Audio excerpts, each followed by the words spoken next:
All right, guys, we're going to talk about injuries in Jiu Jitsu. Okay, why they happen, and what we can do to minimize the risk. Okay, so this would be a great video if you're someone looking to get started in Jiu Jitsu, but you're kind of weary because you hear stories or you've heard your friends or other people talk about how they get injured in Jiu Jitsu, which it's a grappling martial art. It's physical, it happens, but it's definitely, it can be avoided or at least minimized, okay, depending on how you train and how you approach learning. Okay, so before we get into it, let's talk about and understand what jiu-jitsu is. So we already know it's a grappling martial art, but when you really look at it, right, it's two individuals basically using their body and their own movement to gain leverage, whether that's positional or like mechanical, over another individual, right? So it's heavily dependent on body mechanics, right? And your ability to adapt your body given the specific situation, right, in the training round. Okay, so with that being said, it's very complex and it's very dynamic. You have to make these split-second decisions on how to react to defend someone trying to manipulate your posture, or how to do that to your opponent, right? So you're constantly fluctuating between these two situations, right? And you're having to adapt not only mentally but physically throughout the training, right? So can be very dangerous when you think about it in that way, but that's why it's important we approach training smart and we have the right people around us to help guide and create a controlled learning environment. Okay, so now that we have that understanding, okay, let's talk about like what are the main factors that lead to injuries in jiu-jitsu. So for me personally, when I was thinking about it, I came up with three main factors. The first one, okay, is just an individual's body mechanics. Like how well do I move just as an athlete or just as an individual. Okay, so we always talk about this. Like I think a lot of coaches would agree.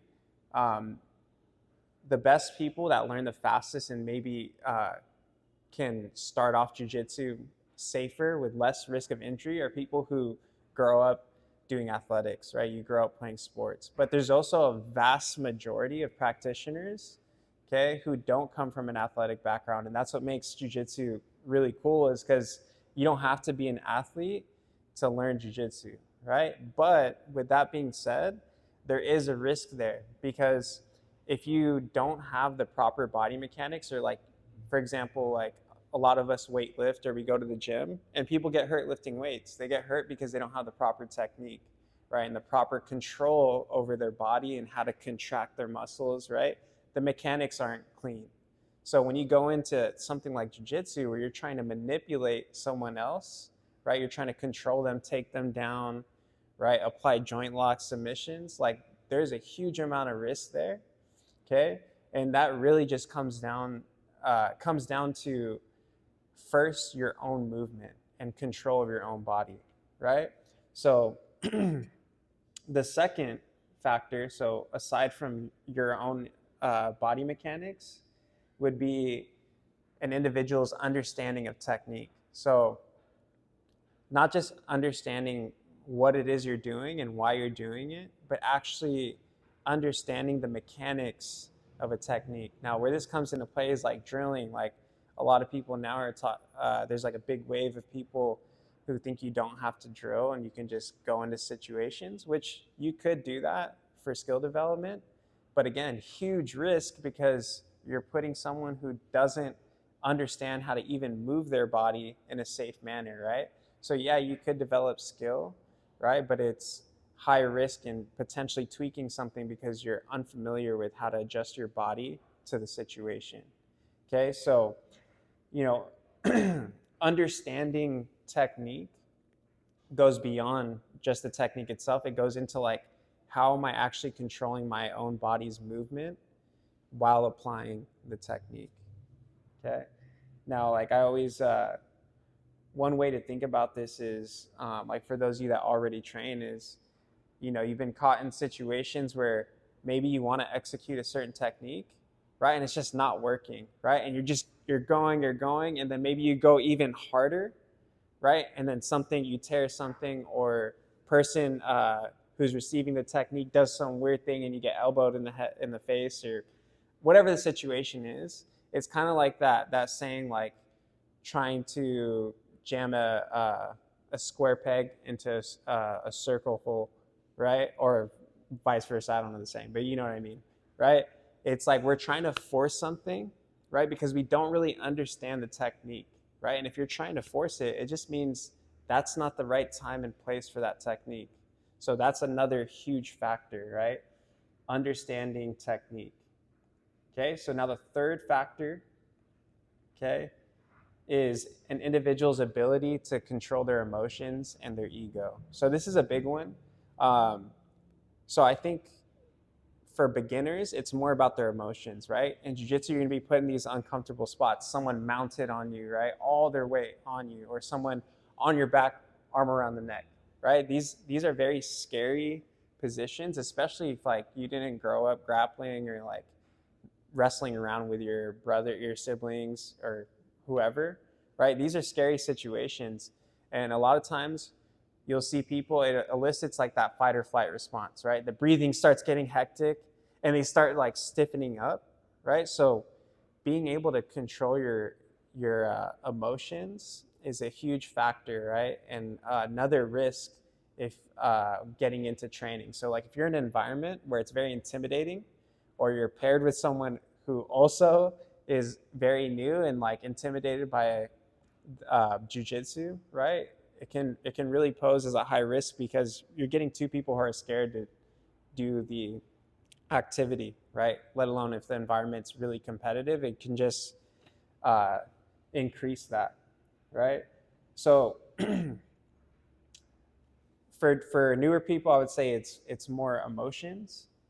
For more seasoned practitioners, I would say it's emotions as well. And I think these are related, but I think it's a lot ego more of the time when you're already practicing. And what I mean by that is, we hear that saying all the time, it's probably like in code of conducts for jiu-jitsu academies, or like somewhere on the door, it's like, leave your ego at the door, right? But like, what does that really mean? And for me, I think how I understand it, or like what I see, is like, let's just say we're training, right? We're training, okay? Maybe I want to do this specific technique, right? And I'm like, man, it's not working, right? But I'm just spazzing that technique, more force, just kind of like the example I gave earlier, right? Again, I'm putting myself and my training partner at risk because I'm increasing the intensity, okay? Trying to compromise for a technique that doesn't fit in that situation, right? If you can think about like jiu-jitsu as two human bodies, like there's certain ways that we fit together, kind of like a puzzle piece. And if you're just trying to jam that piece in that shape and using more force, again, it's gonna eventually cause injury, or, okay, like time and time again of training like that is gonna bang up your body. You're gonna be, start tearing stuff. Everything's just gonna go downhill from there. So it's just not a smart way to train. The other way that ego goes into play is, again, like in competitive environments. So don't get me wrong, I think like competition's great, but there's a time and place for it, and you need to be around people who understand that that is the mindset there is. And I'm talking about winning, like training, right? So for most people, actually like a majority of the population, we're training to develop skills and to get better, right? And if you develop skills, inevitably you will have success, you will win, right? But like winning is sport related, right? And it should be separated from the majority of training. So what I mean by that is, for example, if we train, right? And maybe I'm like, oh, okay, like I'm rolling with Scott, right? And like we're training, but I'm like, man, I just want to beat Scott. Like if that's just the focus, like I just want to beat him, right? My ego is going to influence a lot of my actions. So for example, if we're training and all I'm worried about is winning, I'm not necessarily focusing on what's directly in front of me. I'm not focusing on like, what is he doing? How do I react? How do I move my body in the right way? I'm just going hard. I'm like, push harder. And unfortunately, you kind of, there's a lot of academies, I think, that are influenced by sport culture. So they kind of push that onto their students, right? But in my opinion, Again, good for competitive environments, but for like everyday lifestyle training, it's going to increase that risk of injury because, again, you're going back a step and you're not focusing on the technique, you're focusing on winning, right? Two different things. And again, over time, the body's not going to be able to keep up with that. There's a reason why, like, elite level competitors, elite level fighters, right? They have fight camps, right? You can't be in a camp year round, right? Most of the training for lifestyle, like for everyday hobbyists, which those of you watching this are probably a hobbyist, right? It should just be about learning, right? You should be able to train every single day or at least 3 days a week. But if you're just going ham like one day and you can't train the next day, right? It's not even worth it. You're not even going to be training at the volume to actually learn and get good, which inevitably, if you're doing it for competitive reasons, makes you win. So again, just to recap, because I know I talked a lot, okay, the three biggest factors where the risks come in is an individual's movement, right, their body mechanics, their understanding of technique, so that goes into play of like knowing how, when, and why to apply it, and then their ability to control their emotions and their ego, okay? So with that being said, like understanding those three main factors for risk of injury, like how can we minimize it? So the first one that I have down here is seeking instructors, trainers, and coaches who can not only properly articulate technique, but have an understanding of the body to show you the proper way to actually do the movements, okay? And like, this may be the hard thing because I think with jiu-jitsu, again, going back to it being a combative art, most of the culture is just built about like, yo, how do we manipulate someone? How do we do this? How do we do that? They're not really looking at the quality of the execution. And that goes into timing, right? When is the right time to apply it? When do we transition? So when do we do it? When do we not? Or how do we actually move our body in a way that's mechanically correct? So like one example I'll give is the De La Hiva hook, right? We all love playing De La Hiva for more experienced practitioners. New people, you probably don't know what that is, okay? But it's a position where I kind of put my hook, okay, in around an opponent's leg, right? So this is something that you see a lot of people teach, and again, it's a very effective, proven technique or type of guard at least.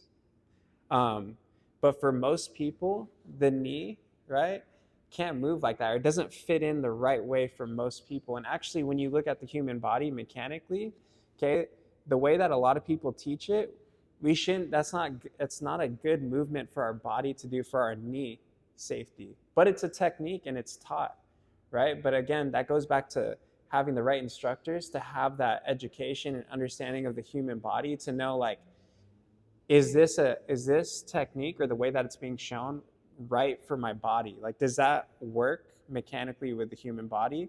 Or if it doesn't, what do we have to do, okay, to make it work? So maybe with a De La Hiva hook, instead of throwing it straight on, for those of you that are new, this isn't going to make sense, but for practitioners, it's good to understand. Maybe I have to shift my hips to the side so that I have more of an outside angle to fit that hook in. That way, instead of my leg bending this way, it's more straight and I have my toes engaged, right? But this is what I'm talking about, is it comes down to the instructors. It's their responsibility to not just understand jiu-jitsu, but I think to have a baseline understanding of the human body and movement, okay? So seeking instructors who can articulate technique as well as show you how to apply them, okay? The second thing is to train, and more specifically drill and specific train the movements and the techniques, right? So there's two ways you can do that. If you're new, okay, you probably have to just drill static, what I call it. So I drill with a partner, okay, they're not resisting me. They might give me looks, like they might frame here so I understand how to apply the technique, or they might, bend over, or whatever the situation is. You just drill it statically. And the importance of this is not to develop skill, it's to understand what my body needs to do to execute the technique, okay? That's all it is, okay? So Once you understand what your body needs to do to execute the technique, then it goes into how do I actually develop this skill of executing, right? Executing the technique, but understand what the technique is actually doing. And that's when it comes into resistance. Okay, now anytime, even weightlifting, if I deadlift, right, I could deadlift the bar, cool, but the more you start stacking on weight, the risk of injury goes up, right? So it's just like jiu-jitsu. The moment resistance gets added into the equation, risk of injury goes up. So how do we minimize it, right? So the way a lot of people train, you learn a technique, boom, you go spar, right? And now when you think about a whole roll, it's like, man, if I'm new, man, I only know like 3 techniques, and now I'm rolling and I don't even understand the whole game yet, and I'm going against someone that's throwing like all these random techniques at me. One, it goes back to the very beginning. Now that elicits a fear response, causes stiffness, right? And then potential risk of injury because you don't know how to react, or you don't know how to relax and let something happen to you, right? So it's important to specific train. Now, what that is just controlling the environment. If the technique we're working on is passing the half guard, just literally start in the half guard, go till you pass to mount. Make the goal really small, so that way both bottom and top person have clear pathways to follow, right? There's not too many variables of like, oh, I can go here, here, here. That way we can streamline the resistance and the focus of both training partners. So static drilling, specific training can create a safe environment, right? The second way, so sorry, I lost where I'm at real quick. So the third way to minimize risk, so far we have seeking out instructors who can articulate the technique, drill, and specific train. The third would be training in controlled environments. So first one I have here is having safe training partners, right? Obviously, training with more seasoned practitioners is actually safer, okay? Because they understand how to move, they kind of understand how to move around you, and they can empathize with what you're feeling or what you would do in that situation. So it's just a little bit safer, right? Another one is training in a non-competitive environment. Again, I'm talking about, this video is about minimizing injury risk. So if you're a competitor, it's just in the nature. You can probably expect that. Obviously, it can be minimized. Again, to the first point, safe training partners, people you know, right? But again, training in a non-competitive environment where it's focused on learning and developing skill versus winning, okay? That's gonna minimize the risk, okay?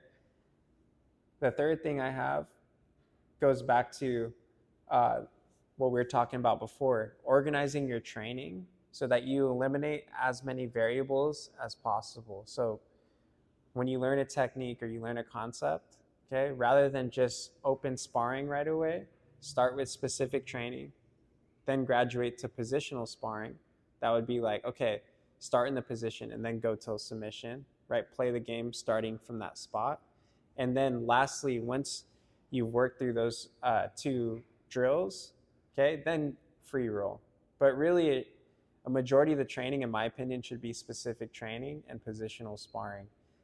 One, because it keeps the focus on the skill, okay, and you're just getting reps on whatever skill you're developing or technique you're working on.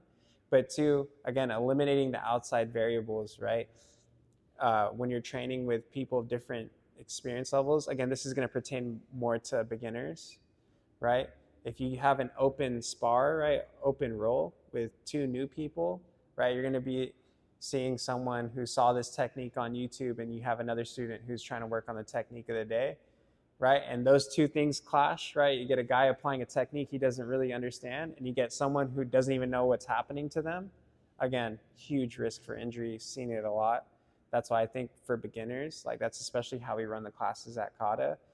For the foundations program, we really specifically focus on drilling and specific training. I think in the beginning, it's all about, one, understanding what you're doing and why you're doing it, understanding and practicing the movements, and then being introduced to doing it with some resistance. Okay, again, keyword introduced to, right? It doesn't have to be a big part of your training when you're just starting, right? Now, maybe a year or 6 months to a year in, again, varying depending on your athletic abilities. Again, then you can move on fast, but we want to, I think it's, as instructors in academies, it's our responsibility to groom students in the safest way to create not only safety for them as an individual, but for their training partners as well. Okay. Now, the last thing that I'll say to minimize risk, and I think this is important for people who already practice, is approach training with a growth mindset. And I think this applies to competitors. I speak on that as myself too, as a competitor for many years. Again, a majority of your training, just focus on building skills and executing techniques, right? I think too long, at least I can speak for myself. Again, I think for many others, the training was always focused because, like, for most people, they train and they get hooked on competing, right? And it makes it fun. Competition's fun, right? So there's this eagerness to just do everything to win, right? But we look past the things that get us to win. We just focus on winning. And a lot of times, right, being a combative art, like, it tends to go into just scrapping and like battling, right? And you feel like you're getting good, but when you look back at it and when you really look, it's like a lot of times you can be like, dang, I'm actually not really building skills. I'm just getting tough, which is important, but it's not the most important thing, right? Jiu Jitsu is all about, mind over muscle, right? So I think training, it's important to go into it and understand, hey, I'm here today. Let's get something out of it. Let's get reps on a specific skill. Let's really focus on sharpening a technique, right? And now when the majority of your training is like that, it's going to be less hard on the body, okay, which means you'll be able to do it more, which means you'll get better because you train longer. And then when you do ramp up the training, and I'm training for a competition, you're already educated on the techniques and the skills, so your timing's going to be there. In theory, you're going to have safer body mechanics. So when we increase that load and the intensity, ideally you'll be safer in those intense environments versus just competitive training all the time. Okay, so I know that was a lot, but I think this is an important video to put out there for whoever is watching. This is something for sure for our students. I want them to understand. And I think just creating that culture can help jiu-jitsu all around, because to me, I can speak on personally is I think it's important beyond just competition is a lifestyle, getting people to train regularly and be able to train as long as they can, man. If they can train till they're 60, that would be sick. I think that's the goal, right? That was the overarching goal for judo, jiu-jitsu, a lot of martial arts, is it be a lifestyle and create better people. And I think the way you do that is to preserve the body and practice safely and in a safe, positive environment that we're actually learning, right? So yeah, that's my take on why injuries happen in jiu-jitsu and how to minimize the risk. Yeah, please like and subscribe if you found the video helpful. We're going to keep trying to put out different content like this, just little things to think about as practitioners, or for those of you that are new looking to get in. We want to give as much information as possible to make it easier to get in the door and try. So thank you guys for listening. Stay tuned for more.